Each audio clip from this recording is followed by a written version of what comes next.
నిజామాబాద్ జిల్లా బోధన్ పట్టణంలోని irrigation guest హౌస్లో ఎమ్మెల్యే సుదర్శన్ రెడ్డి వివిధ శాఖల అధికారులచే సమీక్ష సమావేశాన్ని ఏర్పాటు చేశారు. ఈ సందర్భంగా వారు మాట్లాడుతూ అధికారులు సమన్వయంతో పనిచేసి గతాన్ని మరిచి ప్రజలకు ప్రభుత్వానికి మంచి పేరు తెచ్చిపెట్టాలని కోరారు. అలాగే కాంగ్రెస్ ప్రభుత్వం 6 గ్యారెంటీలను తప్పకుండా అమలు చేస్తుందని తెలిపారు. బోధన్లో నర్సింగ్ కళాశాలకు నిధులు మంజూరయ్యాయని 5 ఎకరాల స్థలాన్ని పరిశీలించడం జరిగిందన్నారు. కాంగ్రెస్ ప్రభుత్వం రైతాంగానికి మొదటి ప్రాధాన్యత ఇస్తుందని, నిజాం షుగర్ ఫ్యాక్టరీ పునరుద్ధరణకు ప్రభుత్వం అన్ని విధాలుగా కసరత్తులు చేస్తుందన్నారు. ఈ కార్యక్రమంలో ఆర్డీఓ రాజాగౌడ్, వివిధ శాఖల ప్రభుత్వ అధికారులు తదితరులు పాల్గొన్నారు.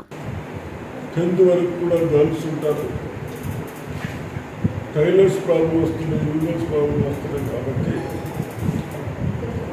ఫస్ట్ నేను ఇప్పుడు 1,50,00,000 స్కూల్స్కు టైలర్స్ పెట్టడం జరిగింది. మన విద్యార్థులు బాగా చదవాలి, అన్ని సౌకర్యాలు చేయాలనే ఉద్దేశంతో పెట్టడం జరిగింది.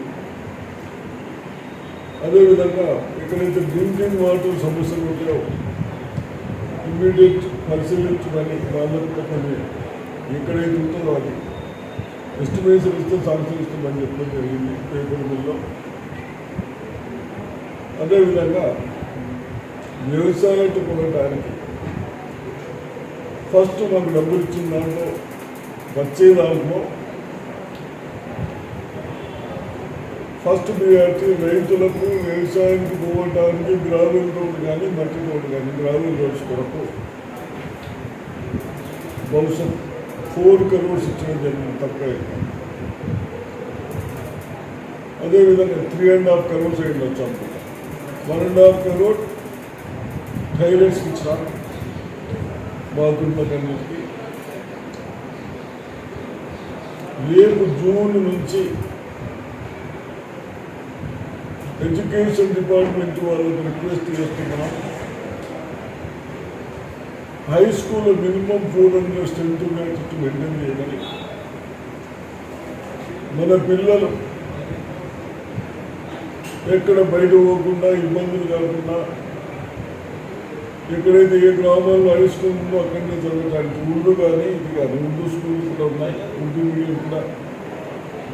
ప్లస్ మొన్ననే గత నెల 15 రోజుల కింద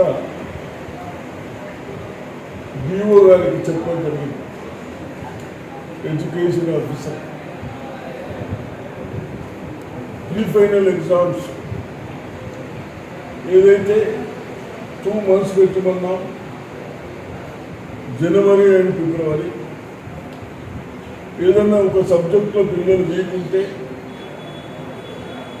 వాళ్ళని ఆ సబ్జెక్టు స్పెషల్ క్లాసెస్ పెట్టుకుంటూ ఆ సబ్జెక్టులో కూడా అన్ని విధాలుగా ప్రోత్సహించినట్టు ఉండాలని ఉద్దేశంతో చెప్పడం జరిగింది. ఎగ్జామ్స్ కూడా పెట్టారు. ఇవన్నీ రోజుల్లో మన ముఖ్యమంత్రి గారు కూడా 6 గ్యారెంటీస్ చెప్పాం. ఆల్రెడీ 2 గ్యారెంటీలు ఇస్తూ ఉన్నారు. ఈ మంత్లో గ్యాస్ సిలిండర్ 500 రూపీస్ ఒకటి, పవర్ ఒకటి ఇద్దామని డిసైడ్ అయినా. తప్పనిసరిగా ఇవి కూడా ఇస్తాం.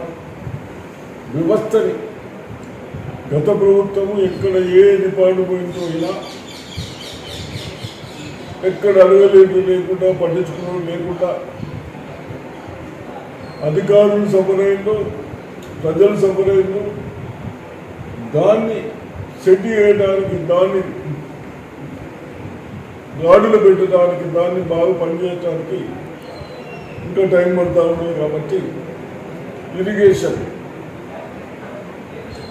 ఇరిగేషన్కి వస్తే శ్రీరామ్ సాగర్ కానీ నిజాం సాగర్ కానీ వాటర్ జాగ్రత్త వాడుకొని సమ్మర్ సీవర్గా ఉండేటట్టు డౌట్స్ వస్తూ ఉన్నాయి. కాబట్టి ఆ నీళ్ళను కూడా పంటలకు లాస్ట్ వచ్చే వరకు కాపాడాలని కూడా ఇప్పుడు మీటింగ్ పెట్టడం జరిగింది. అదేవిధంగా మున్సిపల్ కమిషనర్ ఇంజనీరింగ్ నుంచి కూడా మరిన్ని అప్డేట్స్ కోసం మా ఛానల్ని సబ్స్క్రైబ్ చేయండి.